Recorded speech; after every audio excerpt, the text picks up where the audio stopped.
I just want to point out, and you all may have noticed this already in your discussions with people about this issue, but this issue has cut across all traditional political boundaries. That's cut across all traditional social or class boundaries, and people have really rallied together for a reason here, and I think it's really important to point that out, that we have all come together to support our neighbors, to support our community. It's not a party issue, but it is a very political issue. So with that, I'd like to introduce you all to Dan Brown.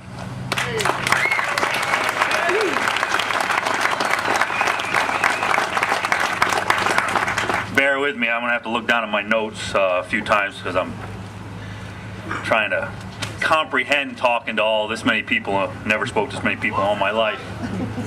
Yeah, no problem. So obviously for those of you who don't know, I'm Dan Brown from Gravelwood Farm in East Blue Hill. I know where I was going to start. I think 5 years ago when I told my wife I wanted her to quit her second job and start working from home full time, take the farmsteading life that she was doing and turn it into a business, if she'd had any clue that I'd be standing in front of all you folks being sued by the state, I think her answer might have been a little different. Don't get me wrong, we both love what we do, but she made me promise I'd say that, so I put that out there. So let's get straight to it. The department keeps saying that they have tried to work with me over and over again, and reported it unfortunate that I've chose this course of action. That I've chose this course of action is crazy. I don't even know where to go with that. I would like to be nowhere else than on my farm instead of all you great folks. I mean, I appreciate it all to hell, but standing in front of this camera talking on this mic's not what I had in mind. I think we're sold out, fortunately. Somebody's already came this morning and bought all we had, me and my big dairy operation, my one cow. Let's talk about the help the Department of Agriculture says they've tried to help me with. The only help that they've ever offered me is when their inspector came to my house and offered to lie on the paperwork to license my kitchen for a home kitchen. And that's when I really got discouraged with this whole process. The dairy inspector, I never met him before September. He's never come to my farm and offered to help me. Never once. When he came to my place in September, he put a packet on the table and said, Dan, there's some information for you to go. It was nice meeting you. Have a nice day. I read the packet. I find out that they stole product from me. They didn't buy product from me. They took it from me. Who took it, where the product came from, that's a whole nother subject, because I wasn't there when they got my sample. I wish they would have. They say I got coliform in my milk. That just blows me away. That's the first I heard of it, was a couple days ago when Walt Whitcomb says it on the radio. If I got problems with my milk, why didn't you tell me in July when this all went down, when you took this product? I'd be more than happy to do something about a problem with my milk. There's never been any indication that there was a problem with my milk. My customers have never said anything to me. I've never had any problems with it, so I'm really getting discouraged at the whole quality issue of it.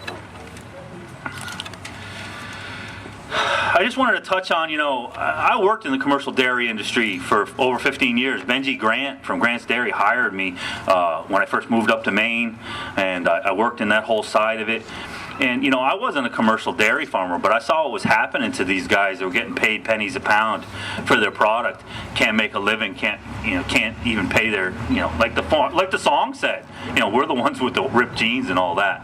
So when I met my wife that I'm married to now and saw her homesteading life, I knew that was for me. We're not going to be a dairy farm. We're going to grow vegetables, and what we don't sell in produce, we're going to turn into dilly beans.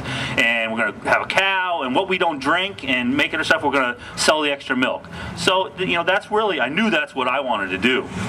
So about 5 years ago, we started, we talked about it first, I talked my wife into doing this full time. We went to the Blue Hill Farmers Market. Man, it was unbelievable. You guys were just phenomenal. There was people coming and buying my stuff. I couldn't keep up. I was selling like crazy. The Department of Agriculture comes by and says, you got to have a license to do this. Really? Okay. I didn't think so. I didn't want to sell at Hannaford. I just wanted to sell at a farmer's market. So what do I do? Well, if you sell from your farm, you won't be doing anything illegal. Okay, so I take out a loan, which I'm still paying for, and I build a farm stand on my property, and I sell my milk from my property, just like they say I should do. And I don't advertise. I got a big fancy website I've never turned on because they told me not to advertise, so I didn't. Then they come along, new people in the Department of Agriculture, and they come to my house after reading a article that one of you nice folks wrote on Foodsy.com. So he said, I'm going to find this guy. And he told me this. This is why he came and found me, because you guys wrote such a nice write-up on all the products you bought from me. So he tracks me down, says, you're illegal, you can't do this. I didn't change what I was doing. They changed the rules. That's kind of been my point about that part. In